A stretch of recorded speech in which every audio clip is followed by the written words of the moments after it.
Hey everyone, and welcome. So today, we're going to tackle a skill that's, well, absolutely essential for your success, both in college and in your future career. We're talking about mastering presentations. We're going to break it all down step by step so you can walk away feeling way more confident about sharing your ideas. First things first, let's just get this out in the open. For most of us, giving a presentation can be pretty nerve-wracking, right? That feeling of your heart pounding, your hands getting a little sweaty. Yeah, we've all been there. But here's the thing you really need to know.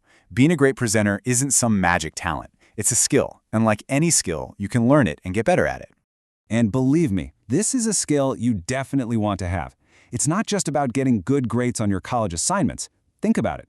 This is crucial for job interviews, for leading meetings, for convincing people that your ideas are worth listening to.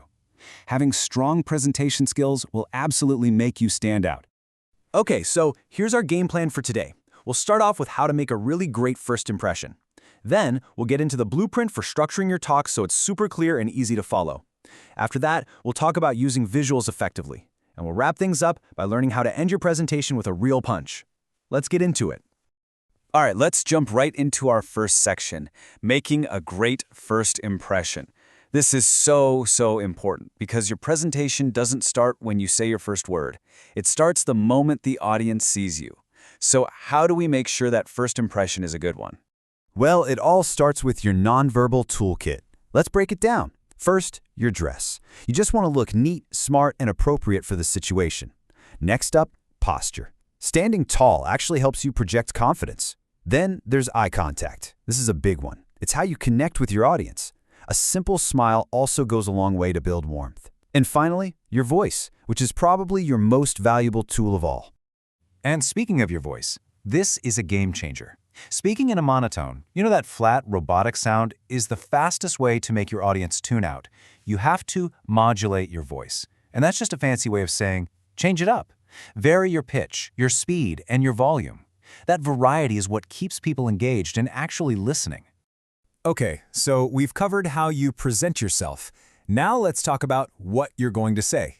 This section is all about structure. You can think of the structure as a blueprint or a roadmap for your audience. It guides them along so nobody gets lost. And you know what? The best structure is usually the simplest one. It's just 3 parts. You have a beginning where you grab their attention, you have a middle where you deliver all your main points, and you have an end where you leave a lasting impression. That's it. Let's look at each part. Your beginning is absolutely critical. You want to do 4 things right off the bat. First, introduce yourself. Then, state your purpose. What is this talk about? Third, and this is super important, you have to relate the topic to your audience. Tell them why they should care. And finally, give a quick outline of what you're going to cover. Now for the middle part, which is the main body of your presentation. The key here is to keep it focused. Don't try to cover too much. Stick to no more than 4 main ideas. And make sure you support each of those ideas with facts or examples. And here's a pro tip. Use signposting. These are just little transition words like next or another important point is that help guide your listeners. And finally, you have to nail that ending. You want to finish strong. First, you'll summarize your main points. Now, here's a golden rule. Do not introduce any new ideas in your conclusion. It will just confuse people. After your summary, you can make a final conclusion or recommendation and then confidently invite the audience to ask questions. Okay, let's move on to our third section, using visuals effectively. Your slides, your charts, whatever you're using, they are not just background decoration. When you use them smartly, they are really powerful tools that can make your points so much clearer. For example, take a look at a simple pie chart like this one. It's one thing for me to just say a statistic, but when you can actually see the proportions in a chart, the information just clicks. It makes data so much easier and faster to understand. But there's a right way and a wrong way to use visuals. Your #1 goal should be clarity. Keep them simple, keep them relevant, and always take a moment to introduce and explain each visual. The biggest don't overload your slides with a wall of text. Remember, the visuals are there to support you, not replace you. And to help you with that, here are some really useful phrases you can use. Simple things like, first of all, let's look at, or as you can see in this graph. It makes your presentation flow really smoothly and professionally directs everyone's attention. And that brings us to our final section, ending your presentation powerfully. You can do all this great work in the beginning and the middle, but if your ending is weak, the whole thing can fall flat. This is your last chance to make an impact, so let's make it count. I really can't stress this enough. The end of your presentation is just as important as the beginning. This is your final chance to drive your message home and leave the audience with something valuable. Your conclusion should never be an afterthought. It needs to be just as planned as your introduction. And just like we used signposts earlier, we use them to signal the end.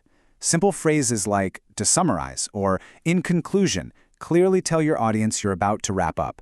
Then you can open it up for questions, and of course, always finish with a sincere, thank you very much for your attention. Phew!